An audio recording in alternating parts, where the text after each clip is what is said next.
Ya vimos varios tipos de preguntas y en esta ocasión voy a profundizar sobre las inferencias, que son unas que a mí me gustan mucho y pues son quizá de las un poquito más complicadas, quizá comparadas con las de encontrar ideas centrales. Bueno, en las evaluaciones son comunes este tipo de preguntas y buscan medir la habilidad del alumno para manejar o la extracción de la información de los textos. Estas son las preguntas por inferencia, es decir, de algo que está contenido en el texto, inferir o adivinar o responder bien algo que no está contenido en el texto, pero que todo el texto lo soporta, es decir, lo apoya o lo fundamenta. De acuerdo a los significados que son relevantes para el tema, se puede decir que una inferencia es una consecuencia lógica a la que se llega a partir de ideas explícitas presentadas en el texto.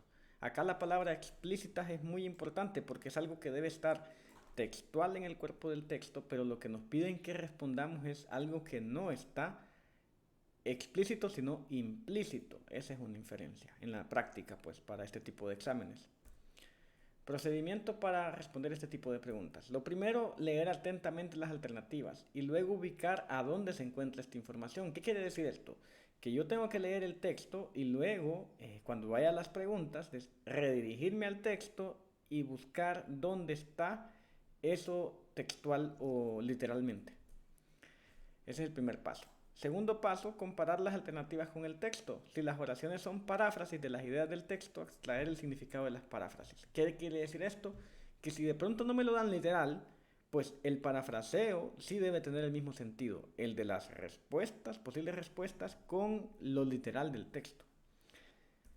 Verificar que la paráfrasis mantenga el sentido del fraseo original. Lo que ya mencionaba, si no está textual, pues que la paráfrasis de las opciones de respuesta sí mantenga el sentido de lo que está en el texto.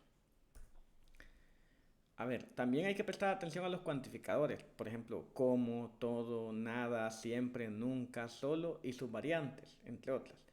Con esto, y no solo para las preguntas de literalidad, perdón, de inferencia, sino que con todas, estos cuantificadores, o sea, en una prueba estandarizada o en una prueba en general, los absolutismos, como todo en la vida, son una trampa.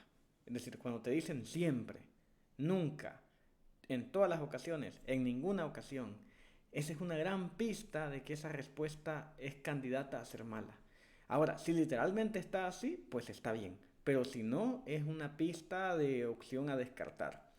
Las probabilidades, es posible, puede que, es probable, probablemente, también hay que prestarles atención, porque nos van dando guías de por dónde viene la inferencia. Los conectores lógicos, como, sin embargo, porque, entonces, sí, por lo tanto, además, y una inmensa lista. También este tipo de conectores, como usualmente llevan a una consecuencia, también es alerta para identificar a dónde está el texto que nos va a ayudar a hacer la inferencia. También los circunstanciales de tiempo, modo, lugar, también son pistas de dónde está el texto para hacer la inferencia. Los signos de puntuación para saber cuándo empieza o concluye una idea o si está vinculada a la anterior o posterior. Acá este es un tema de saber leer. Y los incisos, a veces en los incisos por temas de ritmo se coloca información útil o florituras. ¿Qué es una floritura? Un adorno quizá a veces inútil. No siempre, pero muchas veces sí es inútil.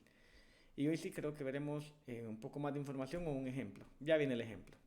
Acá sí, por favor, estar muy atentos porque es un texto un poco denso y como vamos a hacer una inferencia debemos tener o retener en nuestra memoria todo el sentido del texto, así que sí es importante estar muy atento. A la par con el desarrollo de los anticonceptivos, la segunda mitad del siglo que acaba ha visto un desarrollo permanente de las tecnologías reproductivas. En 1997, dos médicos británicos, los doctores Sticto y Edwards, consiguieron la primera fertilización in vitro, fuera del útero, extrayendo un óvulo de una mujer y exponiéndolo a millones de espermatozoides del marido. En 2 días el huevo había sido fertilizado y el óvulo vuelto a implantar en el útero. Actualmente hay más de 300.000 niños concebidos por este método por madres que, de otro modo, serían estériles. A la par con el desarrollo de los anticonceptivos, la segunda mitad del siglo que acaba ha visto un desarrollo permanente de las tecnologías reproductivas. Quiere decir que han evolucionado tanto los métodos reproductivos como los anticonceptivos. Eso es lo que dice pues esta página. En 1997, dos médicos británicos, los doctores, ok, creo que pues es el mismo texto, pero las disculpas del caso. Bueno, los doctores belgas Van Steenhem y De Broglie lograron fertilizar un óvulo humano inyectando directamente un solo espermatozoide para implantar luego el óvulo fertilizado en el útero. Este método, llamado inyección intracitoplásmica del espermatozoide ICSI, ya ha sido aplicado en más de 10.000 casos de hombres estériles que resultaron en embarazos que produjeron niños sanos. Todas estas técnicas estarán disponibles en los países desarrollados, donde el 20% de la población tiene más de 60 años. Así, acá hay un conector. Así, mientras en los países desarrollados se perfeccionan los métodos de concepción artificial, acá viene una contradicción, los países pobres, la mayor parte del mundo, enfrentan el problema inverso. Termina todo el texto. A ver, el espíritu del texto es que han evolucionado, o mejor dicho, se han dado muchos avances en las tecnologías reproductivas y las anticonceptivas, y termina con un énfasis en las tecnologías reproductivas para los países desarrollados, pero dice que pues en los países subdesarrollados, o sea, se perfeccionan los métodos, perdón, que los países subdesarrollados no tienen un problema de concepción como sí lo tienen los países desarrollados. Entonces acá hay una contradicción, por ahí puede ser una pista. Vamos a ver las preguntas, o la pregunta. Del texto se deduce que uno de los problemas que enfrentan los países pobres es, vamos a ver las opciones, A, difundir sus nuevas técnicas de concepción humana. No, de hecho, pues en Latinoamérica tenemos la frase de no tenían televisor tus papás, pues parece que no, que la concepción humana no es un problema para Latinoamérica, y lo dice el texto claramente. B, la promoción entre su población del IVF y el ICSI, que eran los dos métodos que inventaron los doctores ingleses y los belgas. Pues no, porque o sea, si el ser humano, si el latinoamericano no tiene problemas de concepción, pues promover estos métodos tampoco es un problema en Latinoamérica o en los países pobres. No, estoy acotándolo a Latinoamérica, y pues hay países pobres en todos lados. Perfeccionar y difundir los sistemas anticonceptivos. Este sí puede ser un problema, porque de hecho hay sobrepoblación en los países tercermundistas o países pobres por el hecho de que no hay políticas o cultura del uso correcto de los anticonceptivos. Así que la C es candidata fuerte a ser la respuesta correcta, porque es una inferencia que se estamos haciendo.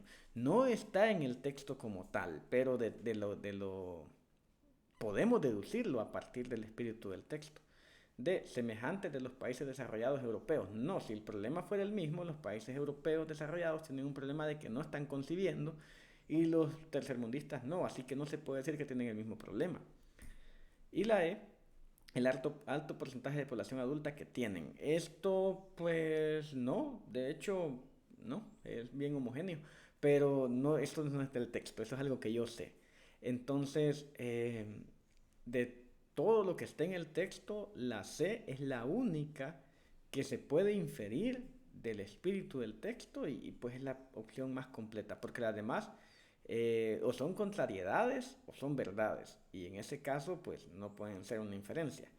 Y bueno, no olvidar que la inferencia es concluir algo que no está en el texto, pero que todo el texto me da la información para hacer esa aseveración.